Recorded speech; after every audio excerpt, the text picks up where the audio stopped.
Sinergitas seluruh komponen masyarakat adalah yang utama untuk menangani pandemi COVID-19. Upaya preventif penyebaran virus COVID-19 yang kembali mengalami kenaikan terus digalang oleh pemerintah, termasuk Kepolisian Negara Republik Indonesia. Upaya yang digagas untuk menekan penyebaran COVID-19, yakni melalui manajemen kontingensi penanganan klaster COVID-19 dengan menerapkan mikro-lockdown mulai dari wilayah terkecil, yaitu wilayah RT hingga RW. Pembatasan aktivitas masyarakat ini diberlakukan apabila ada warga setempat yang terpapar COVID-19 di daerahnya. Berikut adalah penerapannya. Prinsip yang mendasari manajemen kontingensi penanganan klaster COVID-19, yakni ketika lebih dari 5 rumah dalam satu RT atau zona merah terpapar COVID-19, maka bisa disebut klaster. Adapun untuk tingkatannya yakni, klaster tingkat 1, terdapat 5 hingga 10 rumah dalam satu RT atau berbeda RT yang terpapar COVID-19. Bertindak sebagai pengendali adalah Kapolsek dibantu perwira Polres. Klaster tingkat 2, terdapat 10 hingga 20 rumah dalam satu RT atau berbeda RT yang terpapar COVID-19. Bertindak sebagai pengendali adalah pejabat utama Polres. Klaster tingkat 3, terdapat 20 hingga 30 rumah dalam satu RT atau berbeda RT yang terpapar COVID-19. Bertindak sebagai pengendali utama adalah Kapolres dibantu oleh pejabat utama Polda. Dan klaster tingkat 4, terdapat lebih dari 30 rumah dalam satu RT atau berbeda RT yang terpapar COVID-19. Bertindak sebagai pengendali adalah pejabat utama Polda. Selanjutnya, pengendali dan seluruh anggota posko pada setiap klaster COVID-19 melakukan langkah utama, yakni freezing dan tracing.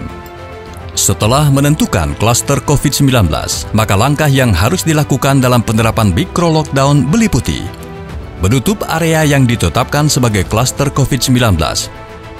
Lakukan isolasi bagi yang positif COVID-19. Kemudian, melakukan tracing kontak erat. Menutup tempat umum termasuk tempat ibadah. Mencegah kerumunan dan meniadakan kegiatan sosial.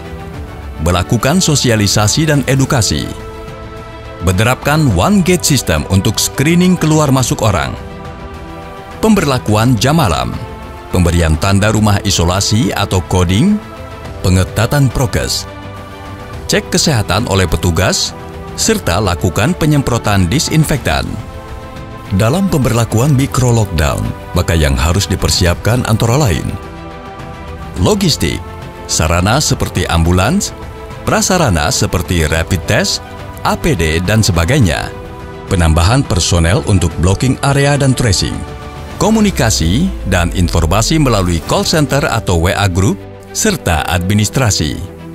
Selanjutnya, standar operating prosedur yang dilakukan pada penerapan mikro-lockdown meliputi: pertama, lakukan freezing dan tracing terhadap kontak erat. Kedua, untuk pendataan dan pengelompokan hasil tracing, reaktif dibagi dua, yakni bergejala, komorbid, dan non-komorbid. Tanpa gejala, komorbid, dan non-komorbid. Sementara untuk non-reaktif juga dibagi dua bagi yang bergejala dan tidak bergejala. Lakukan isolasi mandiri dan swab antigen. Setelah 5 hari, kembali lakukan cek kesehatan, suplai logistik, serta berikan pesan. Ketiga, evakuasi. Jika ditemukan masyarakat yang reaktif pada swab antigen, maka lakukan PCR. Setelah hasil PCR keluar, jika positif maka dibawa ke rumah sakit rujukan. Tapi, jika negatif maka lakukan karantina terpusat atau isolasi mandiri dengan syarat tertentu melalui survei dan eksaminasi. Keempat, melakukan sterilisasi dan penyemprotan disinfektan pada rumah-rumah kontak erat. Kelima, treatment. Ketika dikirim ke rumah sakit, maka menjadi tanggung jawab 100% pada tenaga kesehatan.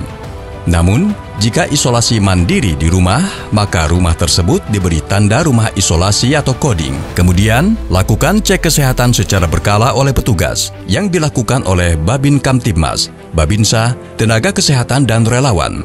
Keenam, blocking area. Tahapannya adalah dengan menentukan area blocking dan cara blocking. Kemudian, tentukan petugas blocking, masa blocking, aturan blocking, serta berlakukan jam malam. Ketujuh, sosialisasi dan edukasi pada RT yang melaksanakan mikro lockdown. Upayanya meliputi bersama Satgas RT dan RW menyampaikan pesan secara door-to-door, membuat pengumuman lewat media sosial dan lingkungan, membuat spanduk, menyebarkan pamflet atau flyer ke rumah-rumah, menggunakan sarana public address, serta kerahkan penerangan keliling Polri. Kedelapan, mencegah kerumunan dan meniadakan kegiatan sosial. Menolak semua permohonan izin keramaian dari warga kepada pamong desa. Pastikan tidak ada masyarakat yang berkumpul di area tersebut. Bubarkan jika ada kegiatan. Operasi justisi menegakkan disiplin protokol kesehatan. Setiap pendatang dari kabupaten lain yang akan menginap di salah satu rumah area lockdown harus diisolasi secara terpusat selama 5 hari. Sementara untuk sumber daya yang dikerahkan meliputi manusia, tenaga tracer dan tenaga cek kesehatan dilaksanakan sesuai dengan kebutuhan. Tenaga pengamanan, tenaga kesehatan untuk testing, di mana 2 tenaga kesehatan untuk 30 orang, serta petugas penyemprotan disinfektan. Material, siapkan ambulans, APD untuk petugas dan masyarakat, alat disinfektan dan obat, spanduk, serta stiker. Logistik, siapkan sembako atau dapur umum, serta obat-obatan dan vitamin. Terakhir, dukungan anggaran. Gunakan anggaran kegiatan rutin yang ditingkatkan. Dukungan dari APBD atau dana desa, atau juga bisa melalui swadaya masyarakat. Harapannya, dengan manajemen kontingensi penanganan klaster COVID-19 yang baik serta pemberlakuan mikro lockdown yang disiplin dan terukur, akan mampu memaksimalkan upaya penurunan angka kasus COVID-19. Kecepatan hasil laboratorium swab PCR ditingkatkan, yang sebelumnya 5 hari, maka dipercepat hasil labnya menjadi 1 hari. Alokasi tempat tidur pasien COVID-19 di setiap rumah sakit harus ditambah untuk mengantisipasi adanya penambahan pasien COVID-19 untuk mencapai standar minimal bed occupancy ratio atau BOR, yaitu 60%. Ayo bersama melawan COVID-19. Kesehatan pulih, ekonomi bangkit. Mari